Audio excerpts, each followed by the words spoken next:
Hello friends, welcome to VMR Logics YouTube channel. నేను మీ Rohit Sharma, your faculty for current affairs and editorial vocabulary.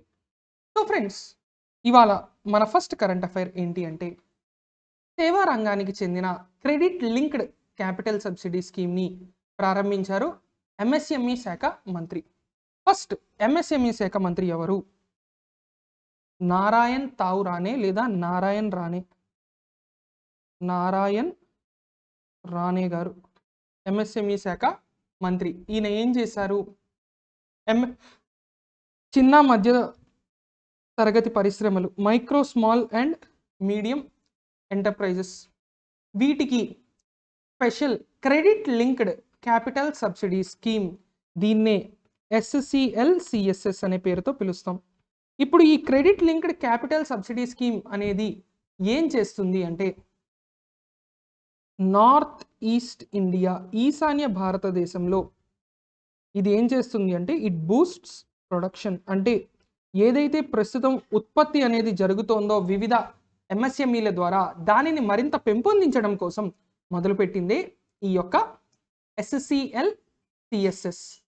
అలాగే ఇదే ఎక్కడ జరిగింది ఈ కార్యక్రమం అంటే MSME నార్త్ ఈస్ట్ కాన్క్లేవ్ అని ఒక మీటింగ్ జరిగింది. MSME north east conclave. ఈ MSME నార్త్ ఈస్ట్ కాన్క్లేవ్లో ఇది మొత్తం జరిగింది. సో ఇందులో ప్రస్తుతం special credit linked capital subsidy స్కీమ్ని ఇంట్రడ్యూస్ చేయడం జరిగింది. అదేవిధంగా కామరూప్ మెట్రో అంటే గౌహతి, డిస్పూర్ నగరాల్లో కామరూప్ మెట్రోకు కూడా సంబంధించి మనకు ఒక ముఖ్యమైన పాయింట్ ఉంది. ఏంటి అంటే కామరూప్ మెట్రోలో ఒక ఫ్లాటెడ్ ఫ్యాక్టరీ కాంప్లెక్స్, అంటే ఒక SEZ లాంటిది, ఒక ఫ్లాటెడ్ ఫ్యాక్టరీ కాంప్లెక్స్ని కూడా ఇనాగ్రేట్ చేయడం జరిగింది ఎంఎస్ఎంఈ శాఖ మంత్రి నారాయణ్ రానే గారు. ఎక్కడ? కామరూప్ మెట్రో జిల్లాలో. సో ప్రస్తుతం మరి ఈ SLCSSS అంటే ఏంటి అంటే ఈ స్కీమ్ ద్వారా ఎవరైతే SC ST వర్గాలకు చెందినటువంటి బిజినెస్ మెన్ లేదా ఎంటర్ప్రెన్యూర్స్ ఉన్నారో వాళ్ళకి 25% క్యాపిటల్ సబ్సిడీ ఇవ్వడం జరుగుతుంది. 25% క్యాపిటల్ సబ్సిడీని వీళ్ళకి ఇవ్వడం జరుగుతుంది. క్యాపిటల్ అంటే మరి ఏ విధంగా అంటే టెక్నాలజీ రిలేటెడ్ ఎక్విప్మెంట్స్ కొరకు. అంటే నార్త్ ఈస్ట్ ఇండియాలో ఎక్కువగా మనకి ట్రైబల్ పాపులేషన్ ఉంటుంది. ఆ నార్త్ ఈస్ట్ ఇండియాలో ప్రస్తుతం ఎవరికైతే సొంతంగా చిన్న వ్యాపారం పెట్టుకోవాలి, దానికి సంబంధించిన కొంత టెక్నాలజీ కొనాలి అని అనుకుంటున్నారో వాళ్ళందరికీ కూడా 25% క్యాపిటల్ సబ్సిడీ అనేది ఇవ్వడం జరుగుతుంది ఇందులో. అయితే ఇందులో ప్రైమరీ సెక్టారా, టెరిషియరీ సెక్టారా, సెకండరీ సెక్టారా అనేది ఏదీ లేకుండా చాలా సింపుల్గా మొత్తం అందరికీ కూడా ఈ MSME అనేటటువంటిది పూర్తిగా వర్తిస్తుంది. అన్ని సెక్టార్స్లో కూడా MSMEలకి ఇది వర్తిస్తుంది అని కూడా చెప్పడం జరిగింది. సో సింపుల్గా ఏంటి అంటే 25% సబ్సిడీతో టెక్నాలజీకి సంబంధించిన ఎక్విప్మెంట్స్ ఏవైతే ఉంటాయో అవి MSMEలు, SC ST వర్గాలకు చెందిన MSMEలు తీసుకోవచ్చు అని చెప్పడం జరిగింది. ఇక MSMEకి సంబంధించి మనకి 2 స్టాటిస్టిక్స్ ఎప్పుడు గుర్తుండుకోవాలి. 30% భారత GDP MSME నుంచి వస్తుంది. 49% భారతదేశ ఎగుమతులు కూడా మనకి MSMEల ద్వారానే వస్తాయి. ఓకేనా అండి? ఇవి 2 గుర్తుపెట్టుకోండి. ఇక నెక్స్ట్, ప్రపంచంలోనే అత్యంత అధునాతన MRI టెక్నాలజీని NBRCలో, NBRC అంటే national brain research centre, national brain research centre. ఈ నేషనల్ బ్రెయిన్ రీసెర్చ్ సెంటర్ వాళ్ళు ఏం చేశారు? అత్యంత అధునాతన MRIని, ఆ MRI పేరేంటి అంటే MRI స్కానర్ ప్రిజ్మా. MRI scanner ప్రిజ్మా. మరి దీన్ని తయారు చేసిన కంపెనీ ఏది అంటే సీమెన్స్, జర్మనీ. ప్రపంచంలోనే అత్యంత అధునాతనమైనదంటే చాలా చాలా ఎక్కువ ఇంపార్టెన్స్ ఉంటుంది. దీనివల్ల ఏమవుతుంది అంటే మనకి స్కానింగ్ టైం, ఏదైతే ప్రస్తుతం స్కానింగ్ చేయడానికి పట్టే సమయం ఉందో ఇది పావు వంతుకి తగ్గిపోతుంది. అంటే గంట పట్టాల్సింది ఇప్పుడు కేవలం పావు గంటే పడుతుంది. దీనివల్ల ఏమవుతుంది అంటే మనకి మరింత వేగంగా అక్కడ మన మెదడులో ఉన్న కదలికలన్నీ తెలుసుకోవడానికి చాలా ఈజీ అవుతుందని కూడా మనం ఇక్కడ చెప్పుకోవచ్చు. ఎందుకంటే ఒక మనిషి శరీరంలో అత్యంత క్లిష్టమైన, సంక్లిష్టమైన, అత్యంత జాగ్రత్తగా పరిశీలించాల్సినటువంటి ఒక ఆర్గన్ ఏదైనా ఉంది అంటే అది మన బ్రెయిన్గా మనం చెప్పుకోవచ్చు. మెదడు అనేది అత్యంత సెన్సిటివ్గా ఉంటుంది. ఎందుకంటే మిగతా భాగాలను మనం సులువుగా ఆపరేట్ చేయొచ్చు, కానీ మెదడుతో ఆటలాడడం ఎవరి వల్ల కాదు. మెదడుకి సంబంధించిన ఏదైనా సరే చాలా చాలా చాలా జాగ్రత్తగా ఉండాలి.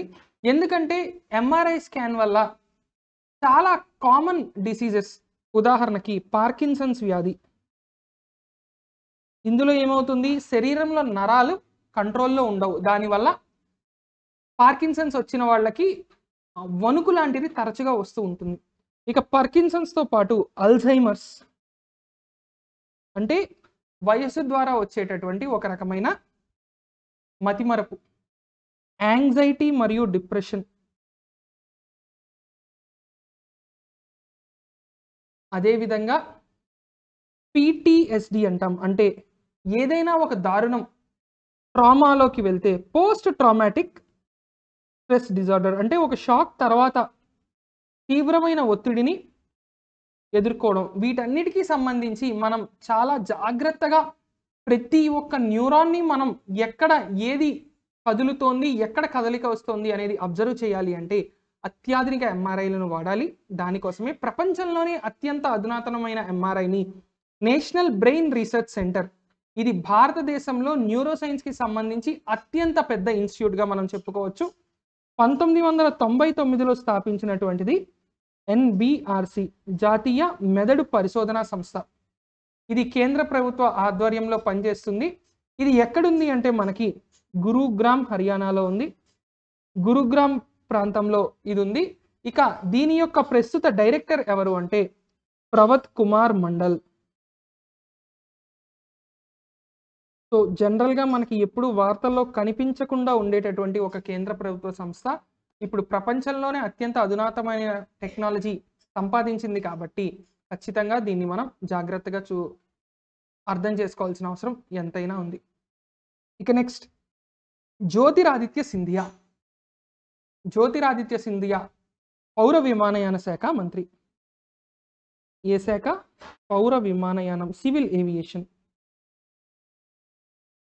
ఈ పౌర విమానయాన శాఖ మంత్రి అయినటువంటి జ్యోతిరాదిత్య సింధియా ఆసియాలోనే అతిపెద్ద ఈవెంట్ ఏంటది? Wings India 2022. ఇది ఆసియాలోనే Asia's largest event on civil aviation. అంటే పౌర విమానయాన రంగానికి చెందినటువంటి ఆసియాలోనే అతిపెద్ద సంస్థగా, అతిపెద్ద ఈవెంట్గా దీన్ని మనం చెప్పుకుంటాం. ఇది ఎప్పుడు జరగబోతోంది అంటే 24 నుంచి 27 మార్చ్ 2022. సో డేట్ కూడా మనం గుర్తుపెట్టుకోవాలి. మరి ఎక్కడ జరగబోతోంది? బేగంపేట్, హైదరాబాద్, ఇండియా. మరి ఆసియాలోనే అతిపెద్ద ఈవెంట్కి నెలవు కాబోతోంది ఏది? మన హైదరాబాద్. ఎప్పుడు? మార్చి నెలలో జరగబోతోంది. మరి దీని యొక్క థీమ్ లేదా దీని యొక్క ముఖ్య ఉద్దేశం ఏంటి అనేది చూసినట్లయితే India @75 new horizon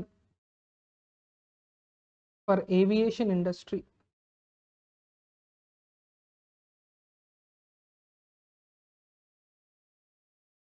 India @75 new horizon for aviation industry. So చాలా చాలా ముఖ్యం. ఇక ఇది ఎవరు ఆర్గనైజ్ చేస్తున్నారు అంటే ministry of civil aviation, MOCA, airports authority of India, అదేవిధంగా federation of Indian chamber of commerce and industry. భారతదేశంలో ఇండస్ట్రీస్కి సంబంధించిన అతిపెద్ద సంస్థ. ఇక ఈ మూడిటికి కూడా బయట నుంచి సపోర్ట్ ఎవరిస్తున్నారు అంటే మినిస్ట్రీ ఆఫ్ ఎక్స్టర్నల్ అఫైర్స్. అంటే రెండు కేంద్ర మంత్రివర్గాలు, ఒక కేంద్ర ప్రభుత్వ రంగ సంస్థ మరియు ఒక ప్రైవేటు సంస్థ ఇన్ని కలిపి పెడుతున్నారు. ఎందుకంటే భారతదేశానికి ఒక లక్ష్యం ఉంది. 2024 నాటికి థర్డ్ లార్జెస్ట్, ప్రపంచంలోనే 3వ అతిపెద్ద ఎయిర్ ప్యాసింజర్ మార్కెట్గా, ప్రపంచంలోనే అమెరికా, చైనా తర్వాత అతిపెద్ద ఎయిర్ మార్కెట్ ప్యాసింజర్గా అవ్వాలి అనేటటువంటి ఒక ఉద్దేశంతో మరి ఈ వింగ్స్ ఇండియా అనేది జరగబోతోంది. అసలు వింగ్స్ ఇండియా అనేది ఏంటి అంటే, ప్రపంచవ్యాప్తంగా ఏవియేషన్ రంగంలో ఉన్నటువంటి ఆపరేటర్స్ అంటే మన IndiGo, spice jet, Vistara, Trujet ఇటువంటి సంస్థలు, ఇంటర్నేషనల్ రెగ్యులేటర్స్ అంటే అంతర్జాతీయంగా ఏ సంస్థలు ఏవియేషన్ రంగాన్ని నిర్దేశిస్తున్నాయో DGCA లాంటివి, అదేవిధంగా కేంద్ర రాష్ట్ర ప్రభుత్వాలు మరియు కొత్తగా ఎవరైతే పెట్టుబడులు పెట్టాలనుకుంటున్నారో, ఉదాహరణకి నిన్నే మనం చెప్పుకున్నాం ఆకాశ ఎయిర్ వాళ్ళు కొన్ని బోయింగ్ విమానాలకి ఎయిర్ బస్ విమానాలకు ఆర్డర్ ఇవ్వడం జరిగింది. రాకేష్ జుంజున్వాలా అనేటటువంటి ఒక స్టాక్ మార్కెట్ దిగ్గజం అందులో పెట్టుబడులు పెడుతున్నారు అని కూడా మనం చెప్పుకున్నాం. సో ఎయిర్లైన్ కార్గో, అదేవిధంగా ఎయిర్ క్రాఫ్ట్ మెయింటెనెన్స్ ఇటువంటి వాటికి అన్నిటికీ సంబంధించి ఈ వింగ్స్ ఇండియా అనేది ఎక్కువగా మనకి ఫోకస్ అయితే చేయబోతోంది. ఓకేనా అండి? నెక్స్ట్, ప్రభుత్వ పాఠశాలల్లో నమోదు 5% పెరిగింది అని ASER అనేటటువంటి ఒక సర్వే తెలపడం జరిగింది. ఫస్ట్ ఆఫ్ ఆల్ ASER అంటే ఏంటి? ASER అంటే యాన్యువల్ స్కూల్ ఎడ్యుకేషన్ రిపోర్ట్. ఇది ప్రతి సంవత్సరం గత 15 సంవత్సరాలుగా ప్రతి సంవత్సరం ఈ రిపోర్ట్ అనేది విడుదల చేయడం జరుగుతోంది. మరి ఈ రిపోర్ట్ని ఎవరిస్తున్నారు అంటే ప్రథమ్ అనేటటువంటి ఒక NGO. ప్రథమ్ అనేటటువంటి ఒక NGO ఏదైతే ఉందో ఆ ప్రథమ్ అనేటటువంటి NGO మనకి ఇక్కడ ప్రభుత్వ పాఠశాలల్లో నమోదు ఏ విధంగా ఉంది అనేది తెలియజేయడం జరుగుతోంది. అయితే ఇక్కడ మనం అర్థం చేసుకోవాల్సిన విషయం ఒకటి ఉంది. కోవిడ్ అనంతర పరిణామాల వల్ల మనకి నమోదు శాతం అయితే ఖచ్చితంగా పెరిగిందని మనం చెప్పుకోవాలి. మరీ ముఖ్యంగా ఉత్తరప్రదేశ్ రాష్ట్రంలో 13% పెరిగింది. ఇక సౌత్ ఇండియన్ స్టేట్స్లో తెలంగాణ తప్ప మిగతా అన్ని చోట్ల 8% కంటే ఎక్కువే మనకి ప్రభుత్వ పాఠశాలల్లో నమోదు అయితే జరిగింది. ఇది ఒక రకంగా పాజిటివ్ డెవలప్మెంట్గానే మనం చూడాల్సి ఉంటుంది. అదేవిధంగా మనకి 2018లో 64.3% ఉంటే 2020 నాటికి 65.8% పెరిగితే 2021 కేవలం 2021 నాటికి 70.3%. అంటే కేవలం ఈ ఒక్క సంవత్సరంలోనే ఎంత పెరిగిందో చూడండి. మీకు దాదాపు 5% పెరిగిందంటే ఇది చిన్న నెంబర్ అయితే కాదు. మరి ఇంత పెరగడంలో కూడా మనకి ఎక్కువగా ఏ ప్రాంతంలో మనకి ఇది ఎక్కువగా పెరిగింది అనేది కూడా మనం ఒక్కసారి జాగ్రత్తగా చూసినట్లయితే ఇది 7 నుంచి 10 సంవత్సరాల వయసున్న పిల్లల్లో అబ్బాయిలు 60 నుంచి 68% పెరిగింది. అంటే ప్రస్తుతం 68% మంది పిల్లలు ఈ సర్వే ప్రకారం ప్రభుత్వ పాఠశాలల్లో చదువుతూ ఉన్నారు. ఇక 68 నుంచి 72% బాలికల విద్య అనేది పెరిగింది. అంటే ప్రస్తుతం స్కూల్కి వెళ్తున్న బాలికల్లో 72% మంది ప్రభుత్వ పాఠశాలలకే వెళ్తున్నారు.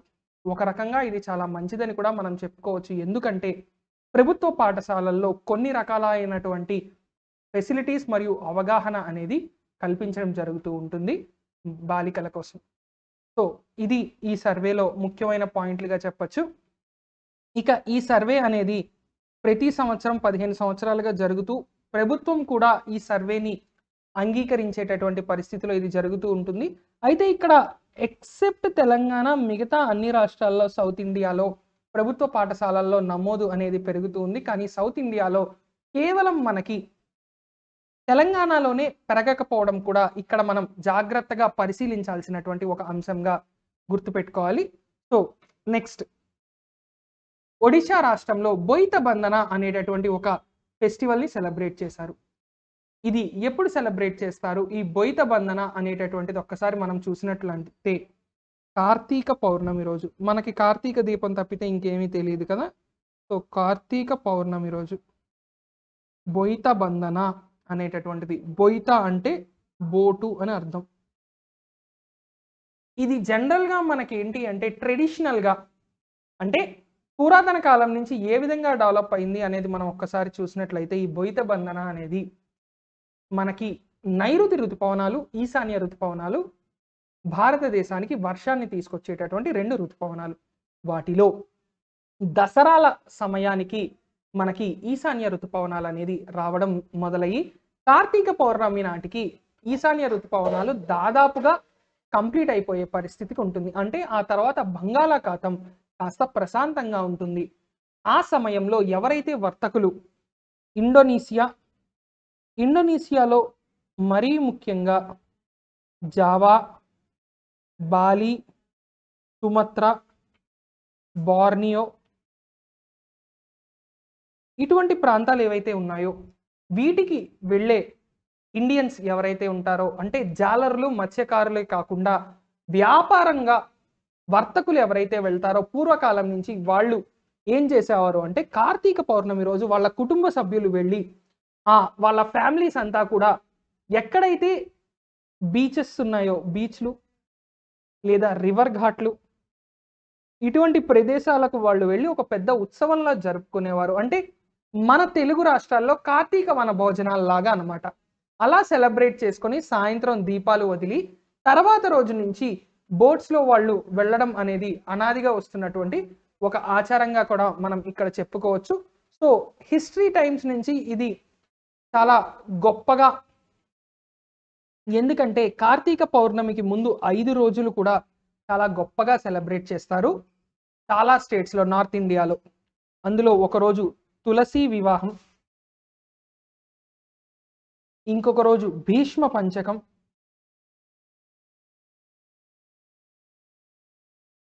మూడో రోజు వైకుంఠ చతుర్దశి, ఆ తర్వాత దేవ దీపావళి. ఇలా రకరకాలుగా ముందు వెనక సెలబ్రేట్ చేయడం జరుగుతుంది.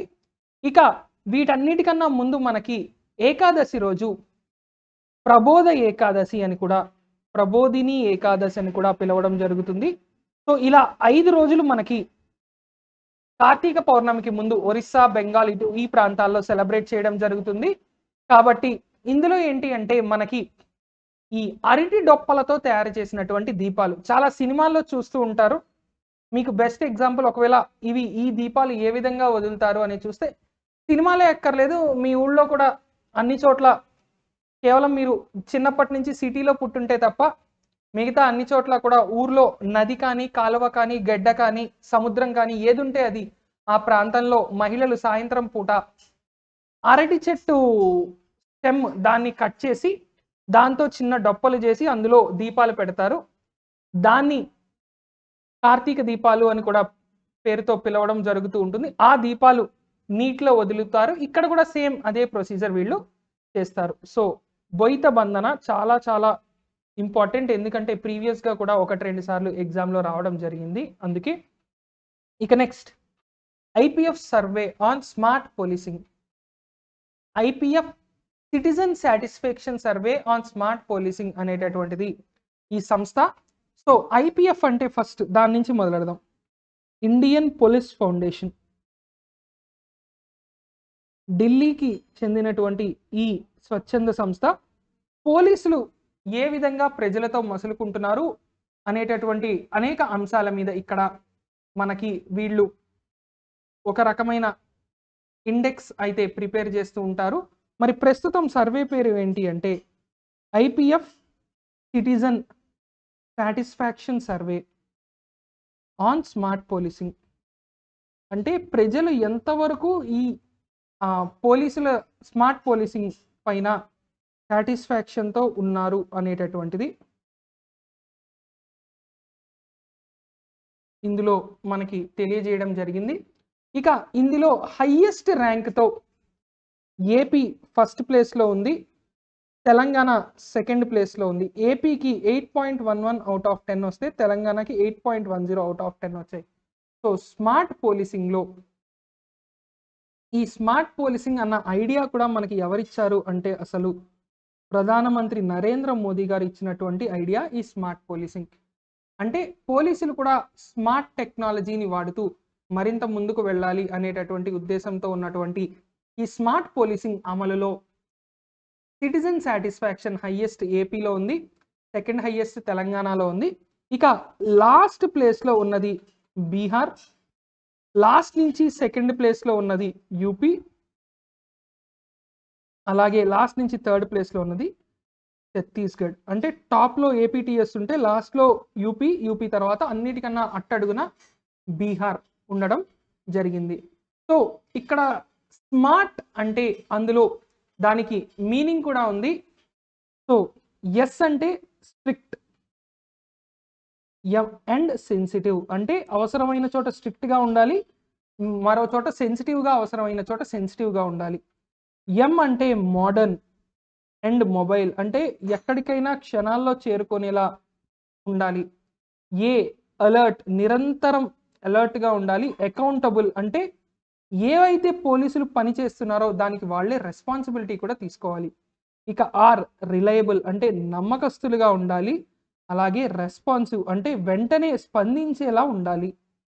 ఇక లాస్ట్ టీ అంటే టెక్ సావీ అంటే నూతన టెక్నాలజీని అందిపుచ్చుకోవడానికి ట్రైన్డ్గా ఉండాలి మరియు జిజ్ఞాసతో ఉండాలి. అంటే ఎటువంటి నూతన టెక్నాలజీ వచ్చినా మేము దాన్ని తీసుకోగలము అనే ఉద్దేశంలో. సో ఇక్కడ మొత్తం మీరు స్మార్ట్ క్లియర్గా స్మార్ట్కి సంబంధించినటువంటి మొత్తం డెఫినేషన్ మీరు చూడగలుగుతున్నారని అనుకుంటున్నా. సో ఈ స్మార్ట్ పోలీసింగ్ అనేటటువంటి దీంట్లో మనకి ప్రస్తుతం మరి ఆంధ్రప్రదేశ్ మొదటి స్థానంలో ఉంది. ఇటీవల కాలంలో దిశ వంటి యాప్స్తో ఏపీ పోలీస్ మరియు గతంలోనే మనకి షీ టీమ్స్తో తెలంగాణ పోలీస్ చాలా ముందుకు వెళ్ళడం కూడా జరిగింది. కాబట్టి ఇదొక అత్యుత్తమమైన మూవ్గా మనం చెప్పుకోవాలి, ఒక మంచి రికగ్నిషన్గా కూడా మనం చెప్పుకోవాలి. ఇక నెక్స్ట్, రైల్వే మంత్రి భారతదేశంలోనే మొట్టమొదటి పాడ్ హోటల్ని ముంబై సెంట్రల్ రైల్వే స్టేషన్లో ప్రారంభించారు. పాడ్ హోటల్ అంటే ఏంటి అంటే ఒక రకంగా ఇది ఎలా ఉంటుంది అంటే ఒక క్యాప్స్యూల్లా ఉంటుంది. అంటే మనకి అర్థం చేసుకోవడానికి సింపుల్గా ఏంటి అంటే ఒక చిన్న గది, అంటే మీరు సినిమాల్లో చూసుంటారు పైప్ లైన్లో, అంటే పెద్ద పెద్ద పైప్ లైన్లు ఖాళీగా పక్కన పడి ఉంటే వాటిలో జనాలు ఉంటారు కదా, అదే పైప్ లైన్కి ఒక ఏసీ పెట్టి అందులో ఒక బెడ్ అన్నీ వేసి అన్ని సౌకర్యాలు కల్పిస్తే దాన్ని పాడ్ అంటారు. అంటే మనం పడుకోవడానికి కావాల్సినంత స్పేస్, ఒక 6x2 రూమ్ అనుకోండి, అంటే పొడవు 6 అడుగులు అడ్డంగా 2 అడుగులు, ఒక 6x2 ఏరియా ఉండేటటువంటి ఒక రూమ్గా మనం దాన్ని చెప్పుకోవచ్చు. ఇలా ఒక చిన్న రూమ్ ఉంటుంది. ఇంకా చాలా వరకు ఇవేంటి అంటే సర్క్యులర్ సిలిండ్రికల్ షేప్లో ఉంటాయి. ఈ రకంగా 6x2 ఉంటుంది. అంటే జస్ట్ మనం పడుకోవడానికి సరిపడినంత స్పేస్ కూర్చొని. ఇంకా కరెక్ట్గా చెప్పాలి అంటే ఇప్పుడు మీరు ట్రైన్లో స్లీపర్ క్లాస్లో వెళ్తున్నప్పుడు అప్పర్ బెర్త్కి మీరు ఒక కర్టెన్ కట్టేశారనుకోండి, అదే ఒక పాడ్ రూమ్ లాగా పనిచేస్తుందని కూడా మనం చెప్పుకోవచ్చు. ఇవి జపాన్లో చాలా చాలా ప్రాచుర్యం పొందినటువంటిది. రైల్వేలో భారతదేశపు మొట్టమొదటి పాడ్ హోటల్ని ముంబై సెంట్రల్ రైల్వే స్టేషన్లో ప్రారంభించారు. ఎవరు? మన రైల్వే శాఖ మంత్రి. ఎవరు మన రైల్వే శాఖ మంత్రి? చెప్పండి, కామెంట్ల రూపంలో మీరే నాకు చెప్పండి. రైల్వే శాఖ మంత్రి, లేదా నేనే చెప్తున్నా, అశ్విని వైష్ణవ్ గారు.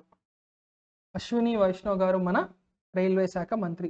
సో అర్బన్ పాడ్ అనేటటువంటి ఒక సంస్థ అనేక పాడ్ హోటల్స్ని నిర్వహిస్తున్నటువంటి ఈ సంస్థ అర్బన్ పాడ్ అనేటటువంటి ఈ సంస్థతో ప్రస్తుతం మొత్తం ఈ పాడ్స్ అనేటటువంటివి డెవలప్ చేయడం కోసం ఒప్పందం అయితే కుదుర్చుకోవడం జరిగింది. ఇక నెక్స్ట్, ఫ్రెంచ్ నావికా దళం ప్యారిస్లో అయాన్స్ కాన్కేవ్ ఆఫ్ చీఫ్స్ యొక్క 7వ అంకాన్ని నిర్వహించింది. అసలు అయాన్స్ అంటే ఏంటి అనేది చూసినట్లయితే Indian ocean naval symposium, Indian ocean naval సింపోజియంని అయాన్స్ అనే పేరుతో నిర్వహించడం జరుగుతుంది. ఇది ఫ్రెంచ్ నేవీ నిర్వహిస్తుంది. ఎక్కడ నిర్వహిస్తుంది అంటే ప్యారిస్లో నిర్వహిస్తుంది. 15-16 నవంబర్ 2021 ఈ సంస్థ నిర్వహించడం జరిగింది. ఇందులో మరి భారతదేశం తరపున ఎవరు వెళ్ళారు అంటే వైస్ అడ్మిరల్ ఆర్ హరికుమార్ గారు వెళ్ళారు. ఈయన వెస్టర్న్ నేవల్ కమాండ్కి చెందినటువంటి అధికారి. సో మొత్తం అన్ని దేశాలు ఏ ఏ దేశాలు అయితే మనకి ఇండియన్ ఓషన్లో ఉన్నాయో ఆ అన్ని దేశాలు కూడా ఏంటి అంటే ఇండియన్ ఓషన్, హిందూ మహాసముద్రం యొక్క ప్రొటెక్షన్ మరియు హిందూ మహాసముద్రంలో మరింత శక్తివంతంగా ఏం చెయ్యాలి అనేటటువంటిది ఈ మొత్తం ఈవెంట్ అంతా కూడా చెప్తుంది. అయితే ఈ సంస్థ 2008లో మొదటిసారి ఇండియన్ నేవీ ఆధ్వర్యంలో న్యూఢిల్లీలో సమావేశం అవడం జరిగింది. భారతదేశంలో న్యూఢిల్లీలో మొట్టమొదటిసారి సమావేశమయ్యి ఆ తర్వాత నుంచి ప్రతి 2 సంవత్సరాలకు ఒకసారి ఈ సమావేశం నిర్వహించాలి అని డిసైడ్ చేశారు. ప్రస్తుతం ఫ్రెంచ్ నేవీ లా యూనియన్ అనేటటువంటి ప్రదేశంలో దీన్ని కండక్ట్ చేయడం జరిగింది. దాదాపు 3 సంవత్సరాలు అయిపోయింది ఈసారి కోవిడ్ అనంతర పరిణామాల వల్ల. సో దీనివల్ల ఇది చాలా ముఖ్యమైన ఒక ఈవెంట్గా మనం చెప్పుకోవాలి. ఇండియన్ ఓషన్కి సంబంధించిన ఈవెంట్ ప్యారిస్లో జరిగింది. ఎందుకంటే ఎన్నో చిన్న చిన్న దీవులు మనకి హిందూ మహాసముద్రంలో ఉన్నవి ఫ్రాన్స్ మరియు బ్రిటిష్ ఆధీనంలో ఇవాల్టికి కూడా ఉన్నాయి. కాబట్టి ఎందుకంటే ఒకప్పుడు వాటిలో మనుషులు ఎవరు ఉండేవారు కాదు, వీళ్ళు ఫ్రెంచ్ రీయూనియన్ ఐలాండ్స్ అనేటటువంటివి కూడా ఉన్నాయి మనకి. అదేవిధంగా బ్రిటిష్ ఇండియన్ ఓషన్ టెరిటరీ అనేటటువంటి ప్రాంతం కూడా ఉంది.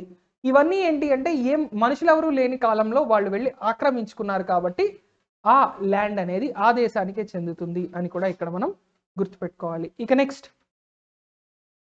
ప్రధానమంత్రి నరేంద్ర మోదీ గారు భారతదేశంలో టెక్నాలజీ యొక్క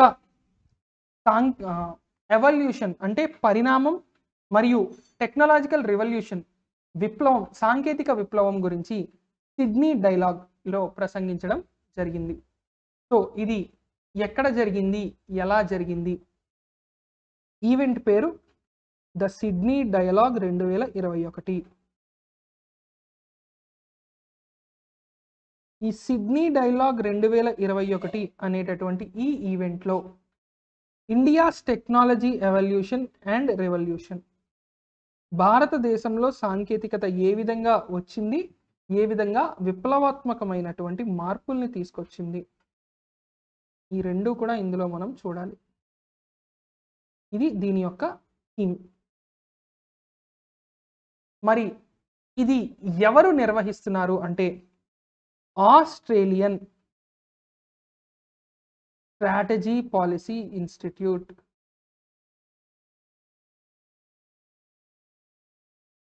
ఈ సంస్థ ఏం చేస్తుంది అంటే ప్రతి సంవత్సరం annual cyber and critical technologies అంటే క్లిష్టమైనటువంటి సాంకేతికతలు, అదేవిధంగా సైబర్ సాంకేతికతలు, ఇవి రెండు కూడా ఇందులో భాగంగా ఉంటాయి. ఓకేనా? సో ఇది మనకి సిడ్నీ డైలాగ్ అనేటటువంటి ఈ కార్యక్రమం. ఇందులో జస్ట్ ఏమీ లేదండి, సింపుల్గా ఆస్ట్రేలియన్ స్ట్రాటజీ పాలసీ ఇన్స్టిట్యూట్ అనేటటువంటి సంస్థ నిర్వహిస్తుంది. అందులో ప్రధానమంత్రి నరేంద్ర మోదీ గారు ప్రసంగించారు India's technology evolution and revolution అనేటటువంటి థీమ్ మీద. ప్రపంచవ్యాప్తంగా ఎన్నో దేశాల యొక్క టాప్ లీడర్స్ ఈ మీటింగ్లో వర్చువల్గా పార్టిసిపేట్ చేసి తమ ఐడియాస్ని, అదేవిధంగా తమ దేశాల్లో ఉపయోగిస్తున్నటువంటి వినూత్నమైనటువంటి పద్ధతుల్ని ఎక్స్ప్లెయిన్ చేస్తూ ఉంటారు. అదే ఈ ఈవెంట్గా మనం గుర్తుపెట్టుకోవాలి. రైట్. ఇక ఆస్ట్రేలియాకి సంబంధించి ఆస్ట్రేలియా యొక్క ప్రైమ్ మినిస్టర్ పేరు స్కాట్ మారిసన్. అప్పుడప్పుడు మనకి ఎగ్జామ్స్లో అడుగుతూ ఉంటారు.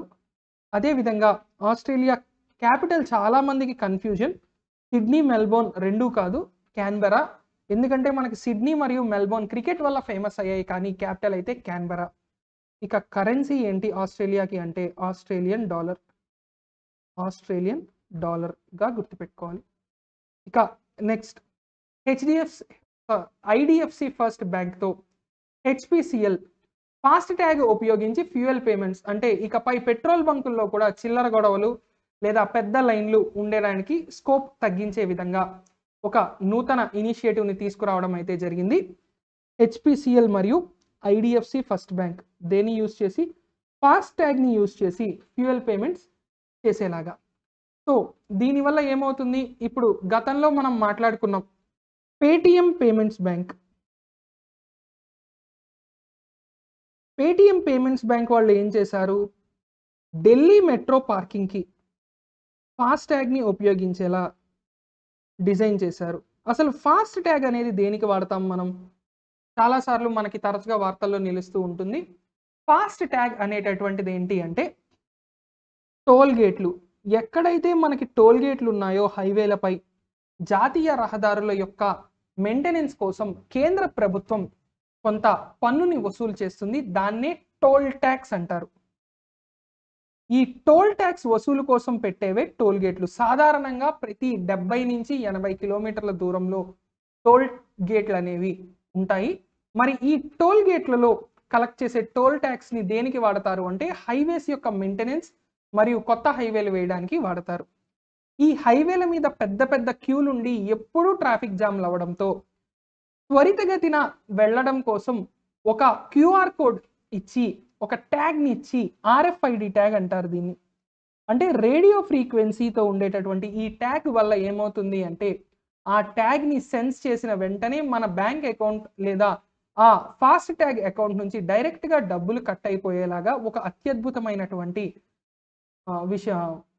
ప్రయోగాన్ని తీసుకొచ్చారు. ఫాస్ట్ ట్యాగ్ వల్ల ప్రస్తుతం ఏమైందంటే, దాదాపుగా ట్రాఫిక్ అనేది 80% పైగానే తగ్గిపోయింది. మరి ఇప్పుడు ఇదే ఫాస్ట్ ట్యాగ్ని ప్రతి వెహికల్కి ఉంటుంది కాబట్టి, ఆ వెహికల్ ఎక్కడైనా పార్కింగ్ చేస్తే ఆ పార్కింగ్ ఫీజ్గా, ఆ వెహికల్లో మనం పెట్రోల్ డీజిల్ నింపితే దాని బిల్ పేమెంట్గా, ఇలా ప్రస్తుతం ఏంటి అంటే దీన్ని HPCL యొక్క లిమిటెడ్ అవుట్లెట్స్, అంటే కొన్ని సెలెక్ట్ చేసినటువంటి అవుట్లెట్స్లో ముందుగా ప్రారంభిస్తున్నారు. ఆ తర్వాత మరిన్ని అవుట్లెట్స్లో దీనివల్ల ఏమవుతుంది అంటే చెల్లింపులు చాలా సులభంగా అయిపోతాయి. అదేవిధంగా కంపెనీలకి కూడా చెల్లింపులు ఎక్కడ జరుగుతున్నాయి, ఏ పెట్రోల్ బంకుల్లో జరుగుతున్నాయి, ఎలా జరుగుతున్నాయి అనేది మరింత పారదర్శకంగా ఉంటుంది. చాలాసార్లు చేతివాటం చూపిస్తూ ఉంటారనమాట. అంతే, 5,200 రూపాయలు పెట్రోల్ కొట్టించి 5,500, 6,000 బిల్లులు రాయించి, ఇలాంటివి చాలా చేస్తూ ఉంటారు జనరల్గా పెట్రోల్ బంకులు, ఈ ట్రాన్స్పోర్ట్ వెహికల్స్ కలిపి.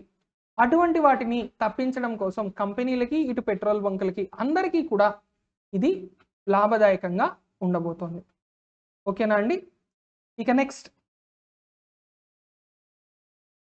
మనం చాలా బ్యాంకులకి ఇంతకుముందే RBI direct taxes, CBDT, central board of direct taxes, వీళ్ళ ఆథరైజేషన్ ఇవ్వడం చూస్తూ ఉన్నాం. అంటే ప్రత్యక్ష పన్నులు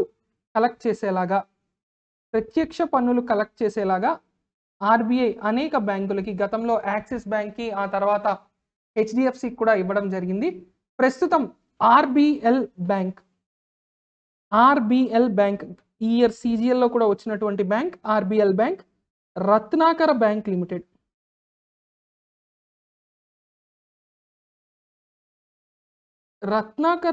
లిమిటెడ్, ఈ బ్యాంక్ ముంబైలో తన హెడ్ క్వార్టర్ ఉంది. ఈ రత్నాకర్ బ్యాంక్ లిమిటెడ్ అనేటటువంటి ఈ బ్యాంక్ యొక్క పెర్మిషన్స్ కూడా ఇవ్వడం జరిగింది. సో ఎవరైనా ఇప్పుడు డైరెక్ట్ ట్యాక్సెస్ కట్టాలి అంటే RBL బ్యాంక్ తమ మొబైల్ బ్యాంకింగ్, నెట్ బ్యాంకింగ్ని ఉపయోగించి డైరెక్ట్ ట్యాక్సెస్ కట్టచ్చు. ఓకేనా అండి? ఇక RBL 1943లో ఎస్టాబ్లిష్ అయింది. అదేవిధంగా RBL యొక్క హెడ్ క్వార్టర్ ముంబైలో ఉంది. ఇక ప్రస్తుత RBL యొక్క CEO మరియు MD ఎవరు అంటే విశ్వవీర్ అహూజా. అలాగే RBL యొక్క ట్యాగ్ లైన్ అప్నోంగ్ కా బ్యాంక్. ఇది RBL అనేటటువంటి బ్యాంక్కి సంబంధించి. RBI మనం వారంలో 3 సార్లు డిస్కస్ చేస్తూనే ఉంటాం. ఇక నెక్స్ట్, ప్రకాష్ పదుకొనే, దీపికా పదుకొనే వాళ్ళ తండ్రి. ఈయనకి బ్యాడ్మింటన్ వరల్డ్ ఫెడరేషన్, BWF అంటే బ్యాడ్మింటన్ వరల్డ్ ఫెడరేషన్ అంటే ప్రపంచ బ్యాడ్మింటన్ సమాఖ్య. ఈ ప్రపంచ బ్యాడ్మింటన్ సమాఖ్య జీవితకాల సాఫల్య పురస్కారం, లైఫ్ టైమ్ అచీవ్మెంట్ అవార్డ్ని ఇవ్వడం జరిగింది.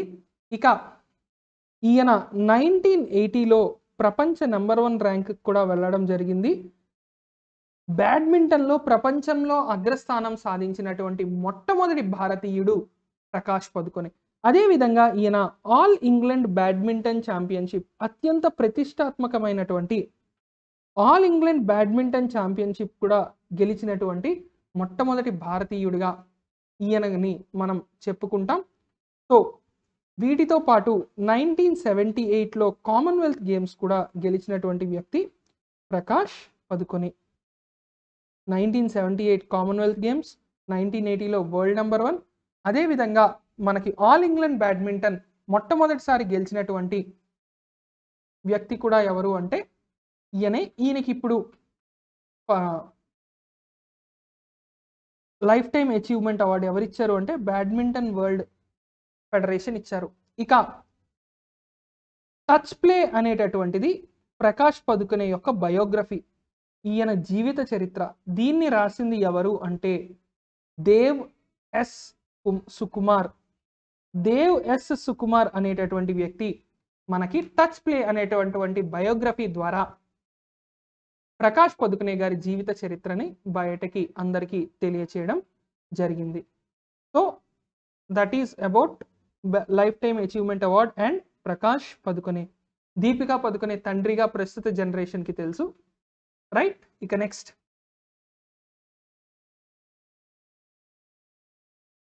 ఆసియా ఆర్చరీ ఛాంపియన్షిప్లో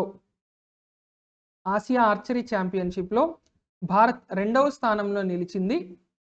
మొత్తం 7 మెడల్స్ వచ్చాయి భారతదేశానికి. ఇక ఫస్ట్ ప్లేస్లో సౌత్ కొరియా ఉంటే సెకండ్ ప్లేస్లో ఇండియా నిలవడం జరిగింది.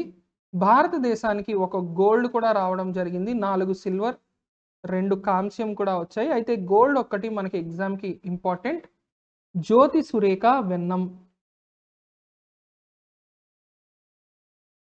వెన్నం జ్యోతి సురేఖ గారికి మొదటి స్థానం ఆర్చరీలో లభించింది. సో చాలా చాలా ఇంపార్టెంట్ మనకి ఆ ఒక్క పేరు మాత్రం. ఆసియా ఆర్చరీ ఛాంపియన్షిప్ ఢాకాలో జరిగింది, బంగ్లాదేశ్లో. ఈ ఆసియా ఆర్చరీ ఛాంపియన్షిప్లో గోల్డ్ మెడల్ గెలిచినటువంటి క్రీడాకారిణిగా రికార్డులు సృష్టించింది ఎవరు అంటే జ్యోతి సురేఖ వెన్నం. ఇక ఆర్చరీని భారతదేశంలో ఆర్చరీ అసోసియేషన్ ఆఫ్ ఇండియా అనేటటువంటి సంస్థ, భారతీయ ఆర్చరీ సమాఖ్యగా పేరు పొందింది ఆర్చరీ అసోసియేషన్ ఆఫ్ ఇండియా. దీని యొక్క అధ్యక్షుడు అర్జున్ ముండా, మన కేంద్ర మంత్రి అయినటువంటి అర్జున్ ముండా, మరియు హెడ్ క్వార్టర్స్ న్యూఢిల్లీలో ఉంది. ఇక ప్రపంచ ఆర్చరీ సమాఖ్య, ఇది గతంలో ఏఎల్పి మరియు జేఈ 2 సార్లు రైల్వే ఎగ్జామ్స్లో క్వశ్చన్ రావడం జరిగింది. ప్రపంచ ఆర్చరీ సమాఖ్య 1931లో స్థాపించబడింది. లజానే అనేటటువంటి నగరం ఎక్కడుంది? స్విట్జర్లాండ్లో ఉంది.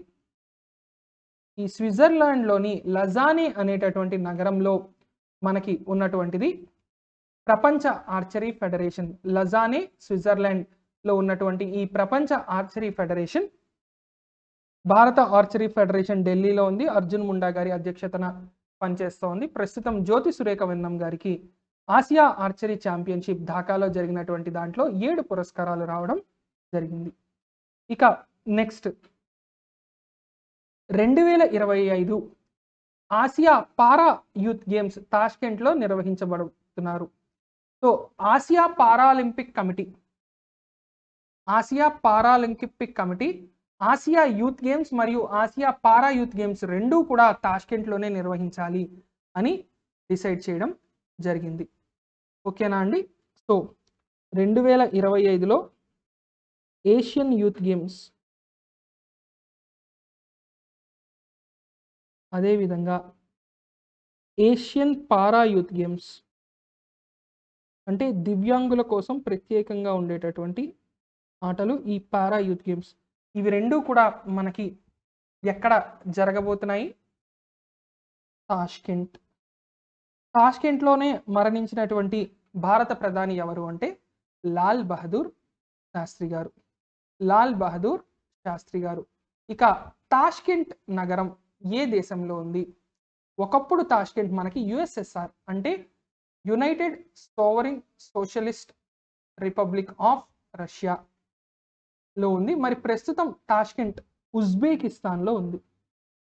ఉజ్బెకిస్తాన్ దేశంలో ఉన్నటువంటి తాష్కెంట్లో మనకి మొట్టమొదటిసారి పారాలింపిక్ యూత్ గేమ్స్ మరియు నార్మల్ యూత్ గేమ్స్ రెండూ జరగబోతున్నాయి. ఓకేనా? సో ఇది గుర్తుపెట్టుకోండి, సరిపోతుంది మనకి.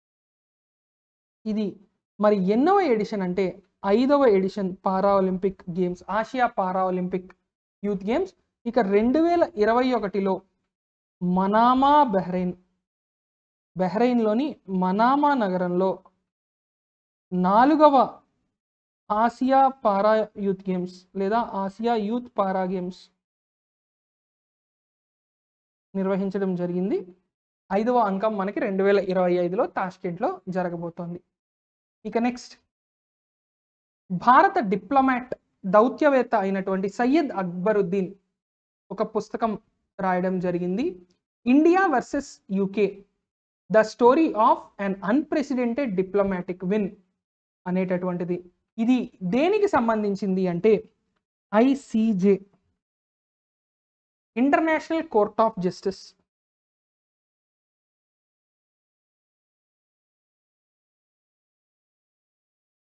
ఈ ఐసిజేకి ఎలక్షన్స్ జరిగినప్పుడు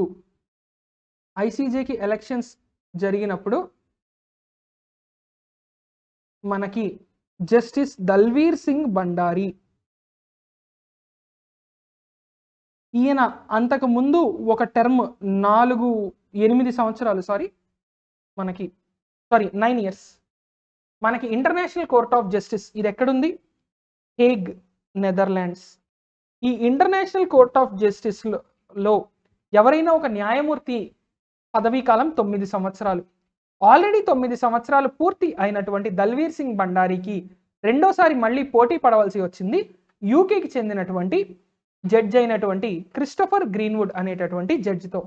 అటువంటి సమయంలో మళ్ళీ 183 ఓట్లు 195కి గాను 193, ఎందుకంటే 2 దేశాలు భారత్ మరియు యూకే కాకుండా మిగతా 193 దేశాలకి గాను 183 అంటే 95% ఓట్లు సాధించి దల్వీర్ సింగ్ భండారీ తిరిగి ఎన్నికవడం జరిగింది. ఇది మామూలు విజయంగా కాదు, ఒక అత్యంత గొప్ప విజయంగానే మనం చెప్పుకోవాలి. ఎందుకు అంటే యూకే, యునైటెడ్ కింగ్డమ్ అనేటటువంటిది P5 అంటే పర్మనెంట్ 5 దేశాలలో ఒకటి. ఆ దేశానికి వీటో పవర్ కూడా ఉంది. కానీ ఒక ఎలక్షన్ వచ్చినప్పుడు ప్రపంచంలో 95% దేశాలు భారతదేశానికి సపోర్ట్ చేశాయి అంటే అది చాలా గొప్ప విషయం. ఆ సమయంలో ఐరాసలో భారత పర్మనెంట్ రిప్రజెంటేటివ్ లేదా శాశ్వత ప్రతినిధిగా ఉన్నటువంటి వ్యక్తి సయ్యద్ అక్బరుద్దీన్. ఆయన ఏ విధంగా ఆ సమయంలో మిగతా దేశాల రిప్రజెంటేటివ్స్తో మాట్లాడి ఆయన తన టీం ఎంత కష్టపడింది, మరియు దానివల్ల భారత్ అంటే ఆయన గురించి ఆయన రాలేదు, భారతదేశానికి సంబంధించి ఏ విధమైన ఎత్తులు పై ఎత్తులు వేసి ఈ ఎలక్షన్ని గెలవడం జరిగింది. ఎందుకంటే అంతర్జాతీయంగా మనకి ఒక దేశం సపోర్ట్ చేయాలి అంటే మనకి ఎన్నో సిద్ధాంతపరమైన, విధానపరమైన భావ సారూప్యత అనేటటువంటిది చాలా చాలా అవసరం.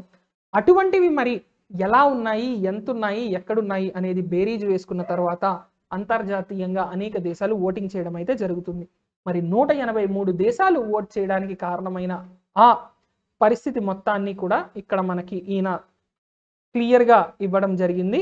సో సయ్యద్ అక్బరుద్దీన్ భారతదేశానికి లభించినటువంటి అత్యంత గొప్ప దౌత్యవేత్తల్లో ఒకరిగా చరిత్రలో ఖచ్చితంగా నిలిచిపోయే వ్యక్తి. ఎందుకంటే ఆయన 2016 నుంచి 2020 వరకు పనిచేసిన కాలంలో దౌత్యపరంగా ఎన్నో గొప్ప విజయాల్ని ఆయన సొంతం చేసుకోవడం అయితే జరిగింది. సో ఆ విధంగా ఆయన ఖచ్చితంగా చరిత్రలో నిలిచిపోతాడు అని చెప్పడంలో ఎటువంటి అతిశయోక్తి కూడా లేదనే గుర్తుపెట్టుకోవాలి.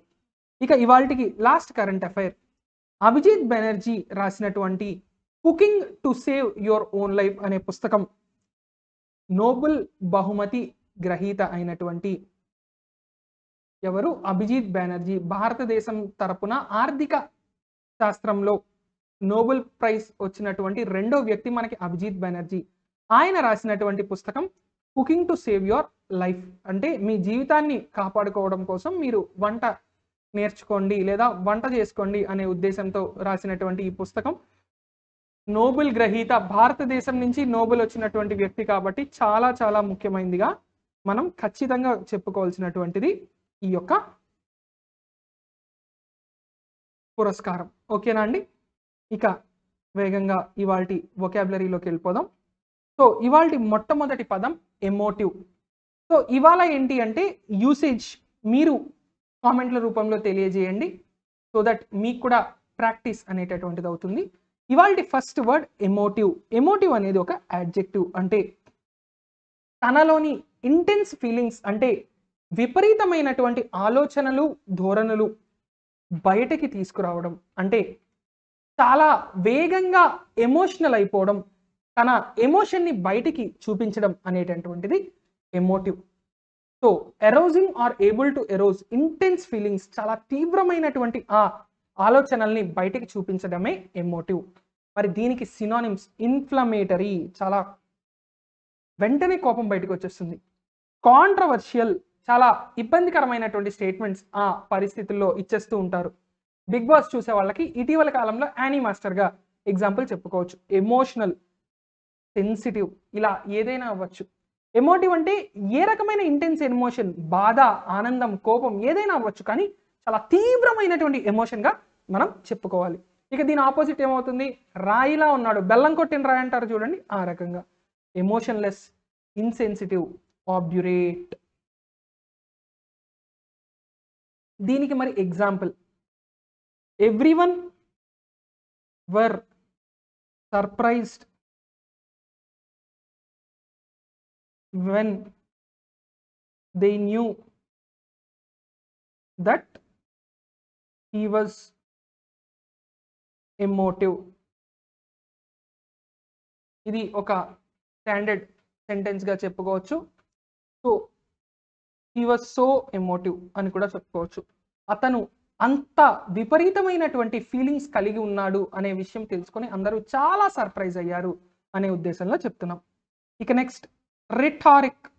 ఇది చాలా కామన్గా వాడేటటువంటిదే. రిటారిక్ అంటే ఏదైనా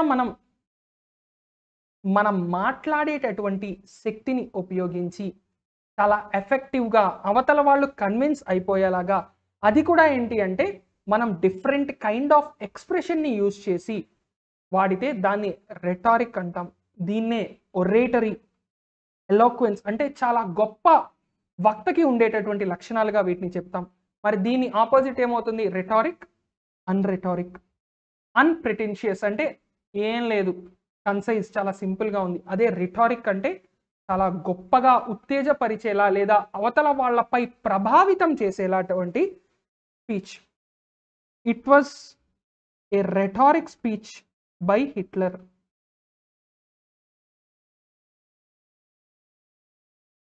హిట్లర్ యొక్క ఆ ప్రసంగం అందరినీ సంభ్రమాశ్చర్యాలకి గురి చేస్తూ అందరిపైన ఒక ఇన్ఫ్లుయెన్స్ లా పనిచేసింది అని చెప్తున్నారు. అదే మనకి ఇక్కడ రిటారిక్ అనేటటువంటిది. ఓకేనా? ఇక నెక్స్ట్ అన్ప్రెసిడెంటెడ్ అంటే నెవర్ బిఫోర్ ఎవర్ ఆఫ్టర్, అంటే గతంలో ఎప్పుడూ తెలియనటువంటిది, గతంలో ఎవరు చేయనటువంటిది, ఎప్పుడూ తెలియనటువంటిది. ఉదాహరణకి ఈ స్మార్ట్ ఫోన్ ఉంది. ఇది స్మార్ట్ ఫోన్ అనేటటువంటిది ఏంటి అంటే మనకి ఒక అన్ప్రెసిడెంటెడ్ ఇన్వెన్షన్. ఎందుకు ఇది అన్ప్రెసిడెంటెడ్ అనేది చూస్తే, అసలు ఒక 30 సంవత్సరాల క్రితం చేత్తో తాకే తెర లేదా మన ఆన్లైన్ క్లాస్ ఎక్కడో ఒక వ్యక్తి కూర్చుంటే ఆ వ్యక్తితో మనం ఎదురుగా నిల్చొని మాట్లాడచ్చు అంటే ఇవన్నీ ఎక్కడ జరుగుతాయి అనేటటువంటివి ఉన్నాయి. ఇప్పుడు వర్చువల్ ప్రెజెంటేషన్స్ ద్వారా మీ ఎదురుగా మీ దగ్గర వర్చువల్ ప్రెజెంటేషన్ మిషన్ ఉంటే ఆ మొత్తం ఇమేజ్నే మనం క్రియేట్ చేసి మీ ఎదురుగా మనిషి నిలబడేలా కూడా మనం చేయొచ్చు. ఆ విధంగా గతంలో ప్రధానమంత్రి నరేంద్ర మోదీ గారు స్పీచ్లు ఇవ్వడం కూడా ఎన్నికల సమయంలో ఒక గొప్ప విషయంగా అప్పట్లో చెప్పుకునేవారు. అంటే అన్ప్రెసిడెంట్ అంటే ఎప్పుడు ఎవరు ఊహించనటువంటిది అనేటటువంటిది. ఇక దీని సినానిమ్స్ ఏమవుతాయి, అన్మ్యాచ్డ్, అన్రైవల్డ్, అన్పారలల్డ్, అన్ఈక్వల్డ్. అంటే ఇక దీనికి సమానం, సరిసమానం ఏదీ లేదు అనే విధంగా. దీని ఆపోజిట్స్ ఏంటి, నార్మల్, కామన్, యూజువల్, ఎప్పుడు జరిగేవి. అన్ప్రెసిడెంటెడ్ అంటే అసలు ఎవరు కలలో కూడా అనుకున్నటువంటిది. It was an unprecedented move.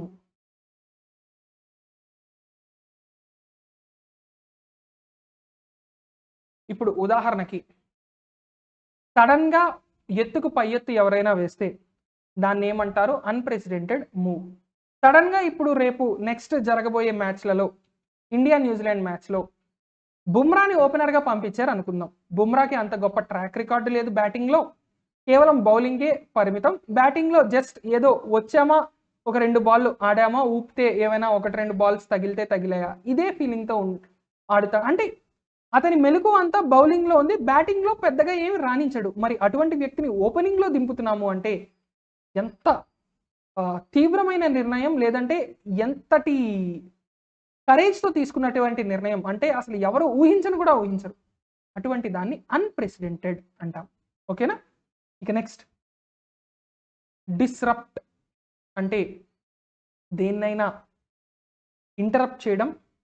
ఎందుకంటే ఏదైనా ఒక ఇబ్బంది వల్ల కానీ లేదా ఒక డిస్టర్బెన్స్ వల్ల కానీ దేన్నైనా మనం ఆపేస్తే దాన్ని డిస్రప్ట్ అంటాం. యాక్చువల్గా DISRUPTని ఈ లేదు, డిస్రప్ట్ అంటే అప్సెట్, అన్సెటిల్, బ్రేక్, డిజరే, కన్ఫ్యూజ్, ఇలా రకరకాల సినోనిమ్స్ అయితే దీనికి ఉన్నాయి. అంటే ఏంటి అంటే ఏదైనా ఒక ఇబ్బంది వల్ల దేన్నైనా మనం చేస్తున్న దాన్ని సడన్గా ఆపేసాం. ఉదాహరణకి ఇప్పుడు ఒక రోజు నాకు నెట్ పని చేయలేదు, ఆ రోజు నేను క్లాస్ అప్లోడ్ చేయలేకపోవచ్చు. అది ఏంటి, నా షెడ్యూల్ డిస్టర్బ్ అయింది, నా క్లాస్ డిస్టర్బ్ అయింది అని చెప్తాం. మరి దీని ఆపోజిట్స్ ఏమవుతాయి? అపీజ్ అంటే అవతల వాళ్ళని బాగా ప్లీజ్ చేయడం, అంటే వాళ్ళని బాగా పొగిడి మంచి చేసుకోవడం. సూద్ ఓదార్చడం, కామ్ సైలెంట్గా ఉండేలా చేయడం. So meeting got disrupted because of power cut. Simple example, అంటే కరెంట్ పోవడం వల్ల ఆ మీటింగ్ ఏమైంది, ఈ డిస్టర్బెన్స్ వల్ల మీటింగ్ అనేది ఆగిపోయింది అని చెప్పుకోవచ్చు. ఇక నెక్స్ట్, కల్మినేట్ అంటే చివరి స్థాయికి, టాప్ లెవెల్కి లేదా అత్యంత పై స్థాయికి వెళ్ళిపోవడమే కల్మినేట్. అంటే reaching a highest point or highest development. ఉదాహరణకి బిగ్ బాస్లో అందరూ ఎలిమినేట్ అయ్యి చివరి పొజిషన్ అది ఏదైతే ఉంటుందో అది కల్మినేటెడ్ పొజిషన్ అంటాం, లేదా కల్మినేటెడ్ అంటే పీక్, క్లైమాక్స్, కంక్లూడ్ అంటే చివరికి వచ్చేసింది, మొత్తం అంతా అయిపోయి చివరికి వచ్చేసింది అనే ఉద్దేశంతో మనం వాడతాం. చివరికి వస్తే కల్మినేట్. మరి స్టార్టింగ్లోనే ఉంటే దాని ఆపోజిటే కదా. సో కల్మినేట్కి మనకి ఆపోజిట్ ఏమవుతుంది? స్టార్ట్, బిగిన్, ఇటువంటివి కల్మినేట్ అనే పదానికి మనకి సినోనిమ్స్గా చెప్పుకోవచ్చు. The day culminated with a memorable speech అంటే ఎప్పటికీ గుర్తుండిపోయేలాగా ఒక అత్యుత్తమమైన స్పీచ్ ఇచ్చి ఆ రోజుని ముగించారు.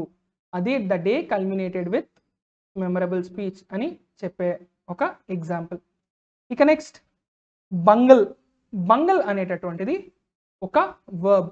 బంగల్ అనేటటువంటి దాని అర్థం ఏంటి అంటే ఒక బ్లండర్ అనేటటువంటి అర్థం. అంటే తీవ్రమైనటువంటి ఒక తప్పు, ఏదైనా ఒక దారుణం జరిగిపోయింది అంటే మేనేజ్మెంట్లో, లేదంటే ఏదైనా ఒక ఇబ్బందిలో ఒక ఇబ్బంది వచ్చి అన్నీ పెంట అయిపోయాయి అంటే ఏదైనా చాలా ఇబ్బందికరమైనటువంటి పరిస్థితి క్రియేట్ అయిపోతే దాన్ని బంగిల్డ్ అంటారు. ఇది ఒక వర్బ్ అండి.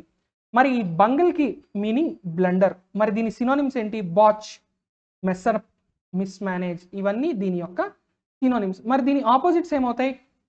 నాశనం అవడానికి ఆపోజిట్ బాగా సక్సీడ్ అవ్వడం, గొప్పగా పెరగడం, సహాయం పొందడం, చాలా బాగా అన్నీ జరగడం. సో ఇది బంగల్.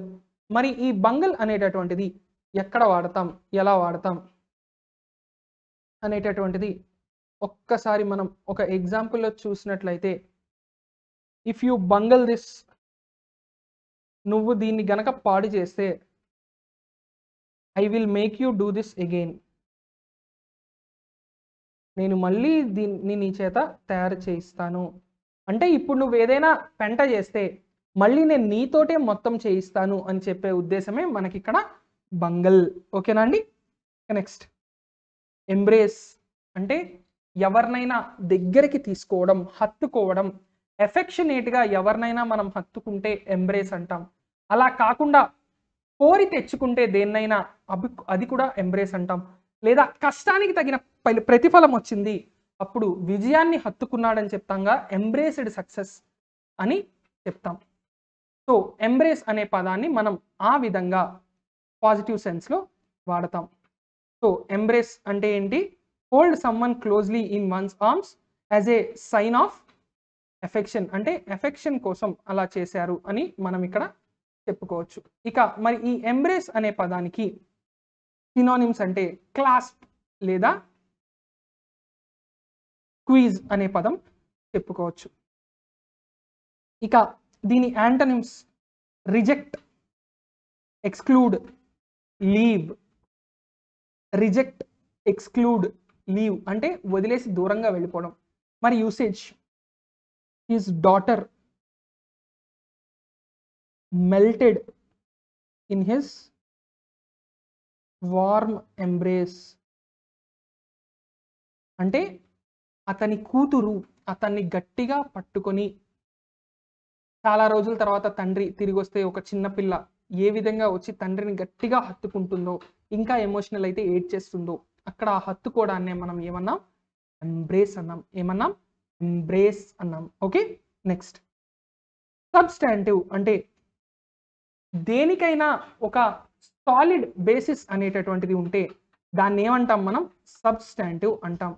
అది ఎంత ముఖ్యమైనది, ఎంత అర్థవంతమైనది, ఎంత ఇంపార్టెంట్ అనేటటువంటిది ఆ సబ్స్టాంటివ్ అనే పదంతోనే మనకి తెలుస్తుంది. దీని సినానిమ్స్ ఏమవుతాయి? సబ్స్టాన్షియల్, సిగ్నిఫికెంట్, హార్టీ, ఎసెన్షియల్ అనే ఈ పదాలన్నీ కూడా సబ్స్టాంటివ్ అనే పదానికి మనకి ఏమిస్తారు? సినానిమ్స్గా ఇస్తారు. అయితే మనం సబ్స్టాన్షియల్ని రెండు రకంగా వాడతాం. సబ్స్టాన్షియల్ అనే పదం దీని యొక్క నౌన్ ఫామ్, అది సరిగ్గా లేని కాస్త తక్కువ స్థాయిలో ఉన్నదానికి కూడా మనం సబ్స్టాన్షియల్ అనే పదాన్నే వాడతాం. మరి దీని యాంటనిమ్స్ ఏమవుతాయి? ఇన్కన్సీక్వెన్షియల్ అంటే ముందు వెనక ఆలోచించకుండా, నీడ్లెస్ అంటే కారణం లేనటువంటి, లేదా ఇన్కన్సిడరబుల్ అసలు పట్టించుకోనటువంటిది అని చెప్తాం. ఓకే, సో ఆ విధంగా మనం సబ్స్టాంటివ్ అనే పదం యొక్క యూసేజ్ అయితే చేస్తాం. These documents provide substantive evidence, అంటే సరిగ్గా లేనటువంటి ఒక ఎవిడెన్స్ని ఈ డాక్యుమెంట్స్ మనకి చూపిస్తున్నాయి అని చెప్పే ఉద్దేశం.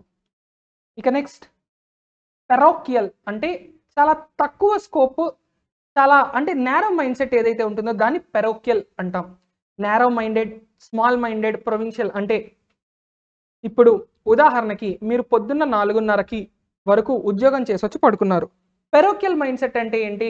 పొద్దున్నే 5 గంటలకి నిద్ర లేవాలి, 5 తర్వాత పడుకోవడం ఏంటి అని 4:30కి పడుకున్న వాడిని లేపేశారనుకోండి, అది పెరోకియల్ మైండ్ సెట్గా చెప్పుకుంటాం. మరి దీని ఆపోజిట్స్ ఏమవుతాయి?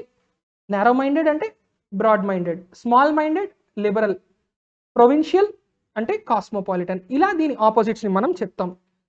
So she had a very parochial mind set అంటే ఆమెకి చాలా నేరో మైండెడ్నెస్, బ్రాడ్ మైండెడ్గా ఏది ఆలోచించలేదు, మూర్ఖత్వం ఎక్కువ అనే ఉద్దేశంలో దీన్ని మనం ఇక్కడ వాడతాం. ఇక నెక్స్ట్ పదం బ్రాజన్. బ్రాజన్ అనేది ఏంటి అంటే ఒక రకంగా ఎంబారసింగ్గా, సిగ్గు ఎగ్గు లేకుండా బోల్డ్గా ఉంటే దాన్ని బ్రాజన్ అంటాం. అయితే ఇక్కడ ఎందుకు అలా ఉంటున్నారు లేదా ఏ విషయంలో ఉంటున్నారు అనేది ఇట్స్ ఆల్ పర్స్పెక్టివ్. అది కొంతమందికి కొన్ని రకాలుగా అనిపించవచ్చు, మరి సిగ్గు లేకుండా ఏంటలా అనిపించేలా. అది ఏ స్థాయి అనేది ఆ పర్సన్ని బట్టి ఉంటుంది, అక్కడ పదాన్ని బట్టి కాదు. దీన్నే బ్లాటెంట్, ఇంప్యూడెంట్ అనే విధంగా మనం చెప్తాం. ఇంకా దీని యాంటనిమ్స్ ఉన్నాయి. యాంటనిమ్స్ ఏమవుతాయి? హంబుల్ అంటే చాలా కామ్గా, మోడెస్ట్, టిమిడ్ భయంగా, క్వైట్ సైలెంట్గా, మీక్ చాలా రిజర్వ్డ్గా అలా ఉంటే దాన్ని బ్రాజన్ అంటాం. She was taken aback by his brazen deeds అంటే అతను చేసినటువంటి ఆ సిగ్గులేని పనికి ఆమె కాస్త వెనక్కి తగ్గాల్సి వచ్చింది అనే ఉద్దేశంలో చెప్తున్నారు. So this is your current affairs in vocabulary for today. See you tomorrow. Thank you very much and Jai Hind.